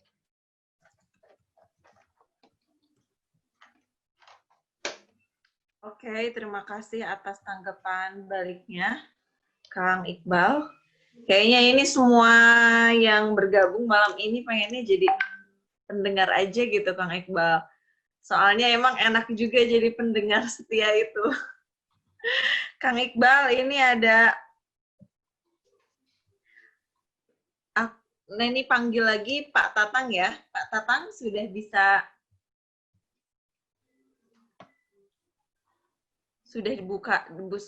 dibuka mute-nya. Menyimak. Kang Tatang, ayo Kang Tatang, berbagi wawasan. Ayo katanya Kang Tatang. Berbagi pencerahan.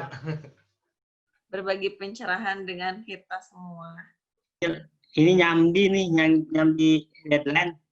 Iya. Oh Ya, gitu. Pak, Oke, siap. sambil menyimak Kang Iqbal dan Kang Irwan ini. Makasih Kang Tatang. Kang Irwan, apakah mau menyampaikan pendapatnya? Sekarang giliran ya, Kang Irwan. Aku moderatorin ini. Kang, tapi ini ada di chat, di kolom chat ada pertanyaan dari Ibu Susiana ya. Bagaimana menghindarkan mayoritarianisme karena itu akan menyebabkan penindasan pada yang dianggap atau sedang menjadi minoritas dan melanggar hak mereka. Jadinya bukan lagi demokrasi deh. Terima kasih ya dari Bu Susiana ya. Memang kalau idealnya gitu ya, kalau bicara filsafat itu kan ideal gitu. Negara itu mencerminkan kehendak umum, tapi kan tetap dalam prakteknya apa ukuran kehendak umum itu yang paling banyak dipilih, yang paling banyak diinginkan. Nah, apakah itu akan menjadi majoritarianism gitu. Nah, prinsip kedaulatan rakyat kan mengakui ini bahwa demokrasi itu sebenarnya kekuasaan mayoritas, tapi hak-hak minoritas dilindungi gitu. Jadi tentu mereka yang dipilih menjadi pemimpin misalnya, menentukan kebijakan ya mereka yang mencerminkan dukungan sebanyak mungkin orang ya. Nggak mungkin yang dukung 5 orang jadi presiden gitu kan, ya dia mewakili siapa gitu kan. Pasti sebanyak mungkin dia yang akan dipilih. Tapi kalau berbicara tentang hak minoritas, tetap ada batas-batas minimal yang tidak bisa dilewati bahkan oleh kesepakatan mayoritas. Misalnya, yang pertama, misalnya ya, hak untuk hidup nggak bisa dinegosiasikan. Misalnya 90% orang bersepakat, semua orang yang, misalnya ya, semua orang yang etnisnya tertentu, itu harus kita habisi aja lah, kita sepakat ya, demokratis ya. Yang kamu yang 10% kalah voting ya, jadi harus mau dibunuh, nggak bisa. Hak hidup itu nggak bisa dikalahkan oleh persetujuan sosial, itu hak hidup yang melekat pada orang ya. Kemudian misalnya kebebasan beragama termasuk yang juga dilindungi, hak minoritas itu. Jadi nggak bisa misalnya 99% warga negara mengatakan agama tertentu kayaknya harus disuruh ganti agama deh. Ganti agama, pilih deh agama yang agak banyakan gitu penganutnya, kamu nggak usah berpegang agama itu karena pemeluknya sedikit. Kita sepakat ya, kamu nurut aja yang nggak bisa. Jadi kebebasan beragama, hak untuk hidup, termasuk juga saya kira property rights ya. Jadi kita nggak bisa mengatakan kita sepakat nih, si Anu kan kaya tuh. Kita sepakat yuk, semua hartanya kita ambil menjadi milik bersama. Boleh ya, semua sepakat, dia kan cuma satu orang. Harus nurut, nggak bisa juga. Sepanjang dia mendapatkan properti dengan cara yang sah, tidak korupsi, tidak mencuri, dengan bekerja, atau dia mewarisi dari orang tua dengan cara yang sah juga, orang tuanya mendapatkan properti dengan cara yang sah, sekaya apapun dia, kita nggak bisa bersepakat untuk kemudian membuat dia menjadi tidak memiliki harta itu, nggak bisa. Kalau orang mendapatkan dengan cara yang tidak sah, jelas proses hukum bisa berjalan ya. Jadi banyak hak-hak yang memang itu nggak bisa ditawar-menawar bahkan oleh mayoritas. Hak hidup, hak berkeluarga, kemudian kebebasan beragama, banyak. Ini yang disebut sebagai nanti hak sipil dan hak politik ya. Hak sipil itu tadi berserikat, berkumpul masih bisa dibatasi, tapi pada prinsipnya orang yang